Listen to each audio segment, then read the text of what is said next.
Dumping yard जो नंदनकानन में herpes virus व्यापुची जहाँफल Nandankanan प्राणी उद्यान में निरीह पशुपक्षी मृत्यु होगी अभियोग कर नंदनकानन पशुपक्षी सुरक्षा कमिटी। प्रतिवाद में आज कमिटी पक्षर नंदनकानन प्राणी उद्यान सम्मुखें गणधारणा और प्रतिवाद सभा कर जटणी विधायक सुरेश कुमार राउतराय सामिल होते।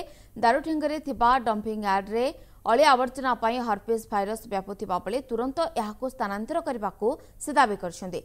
घटनार अनुधान आज अपराह्न केन्द्रीय चिड़ियाखाना member secretary doctor SP Yadav और जातीय हर्पिस प्रकल्प विशेषज्ञ डाक्तर गौरांग महातो प्राणी उद्यान आसी हाथी मृत्युर कारण अनुधान करेंगे सूचना देते नंदनकानन उपनिर्देशक।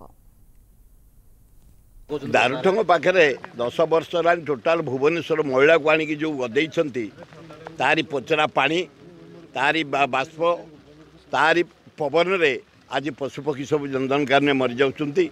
एक्सपर्ट मन आज रिपोर्ट देइछंती तुरंत स्थानांतरित कर ता नहले 4टी आमर हाथी मरीछंती, 3टी बाघ मरीछंती, ओटपक्षी मरीछंती, गंडा मरीछंती, हरिण मरीछंती।